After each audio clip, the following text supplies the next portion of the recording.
बोलो भाई। तो मैं यादव समाज के अलावा दूसरे समाज के लोगों से कहना चाहूंगा कि जिस बीमारी जो आपको है वही बीमारी हमको है।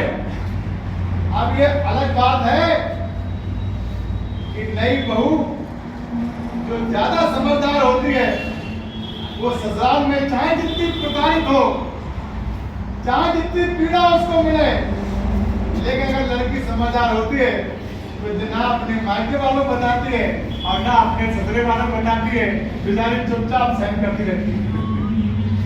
वही स्थिति हम दूसरे हाथों की है, बोलो भाई गलत है, वही स्थिति है। लेकिन ठुके पिटे हम भी बहुत है, हमारा भी बहुत मर्डर हुए, हमारी माँ बहनों की बहुत बेइज्जती हुई, हमारे लोगों के कत्लेआम हुए। आपकी तो केवल राजनीति हुई होगी, आपकी तो केवल भैंस लिए उठाई होगी, आपके तो ट्रैक्टर और मोटरसाइकिल चलाई होगी। हमारे तो लोगों के कत्लेआम थे, हमारे तो लोगों के मर्डर करवाए गए, हमारे तो लोगों के घरों में लड़कियां दोपहर दिन दहाड़े उठा दी गई। इसलिए पीड़ा हमको भी कम नहीं है और इसलिए हम कहते हैं कि हमको भी गम ने मारा और तुमको भी गम ने मारा, हम सब मिल करके इस गमागम को मार।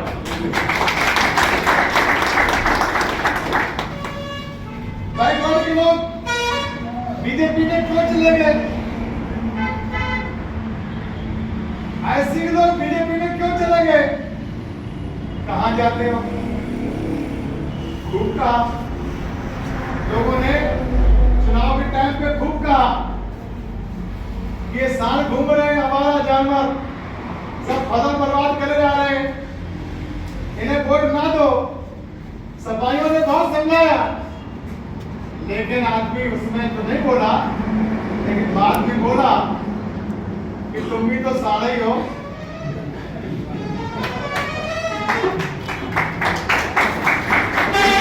बोला कि तुम भी तो साले ही हो।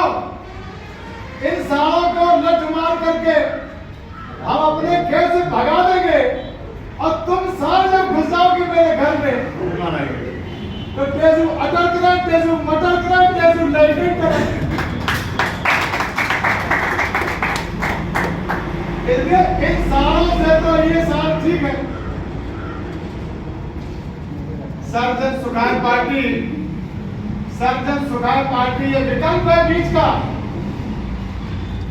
ना यहाँ आवारा सांड है, ना यहाँ पालतू सांड है। ये साफ सुथरी छवि को लेकर के चलने वाले लोग हैं, बिल्कुल बेदाग छवि को साफ करने वाले लोग हैं। हमारी पार्टी में एक भी व्यक्ति ऐसा नहीं है जिसके आचरण पर, व्यवहार पर, शिष्टाचार पर, संस्कार पर, कैरेक्टर पर आप उंगली उठा के दिखा दीजिए। हम पारिवारिक भाव से लेकर के सारी हम पारिवारिक भाव लेकर के सबको साथ चलते हैं। और हमारा नारा है, हमारे संकल्प पत्र में आप देखिए, हमारे संकल्प पत्र में है कि बैकवर्ड को 60% का आरक्षण मिलना चाहिए। आबादी हमारी 62% है, 85%, 15-85 का नारा फिर बुलंद होना चाहिए। अगर हमारी आबादी 85% है तो हमारा हिस्सा भी 85% का होना चाहिए। देश की आजादी के 75 वर्ष बीत गए, क्यों नहीं बैकवर्ड को विधानसभा में, लोकसभा में आरक्षण मिला? ऐसी समाज को विधानसभा में, लोकसभा में आरक्षण मिल रहा है, बैकवर्ड को नहीं मिल रहा। और इसलिए नहीं मिल रहा कि जब बैकवर्ड को आरक्षण मिल जाएगा तो इन दलों को मजबूरी में उतनी सीटों के प्रत्याशी बैकवर्ड बनाने पड़ेंगे।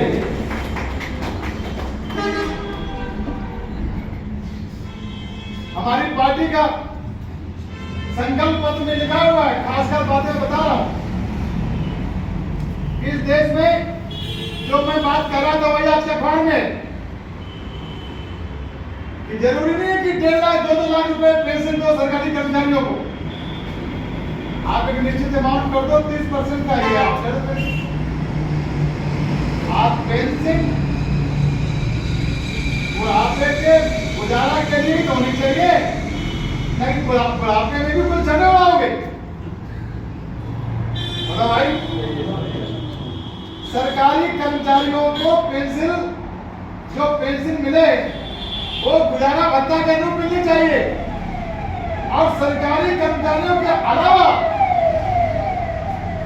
चाहे कोई किसानी का काम करे, चाहे कोई खेतिहर मजदूर हो, चाहे कोई छोटा सब्जी का व्यापारी हो, चाहे कोई ठेला रेहड़ी वाला हो, चाहे कोई वकालत करता हो, चाहे कोई प्राइमरी स्कूल में अध्यापक हो, चाहे कोई प्राइवेट सेक्टर में काम करता हो, कोई भी जात का हो, कोई भी धर्म का हो, अगर उसकी उम्र 60 वर्ष की हो गई है, अगर उसकी उम्र 60 वर्ष की हो गई है, तो पति पत्नी में से किसी को 20,000 रुपए की वृद्धावस्था पेंशन 60 वर्ष होकर के तुरंत मिल जाती है,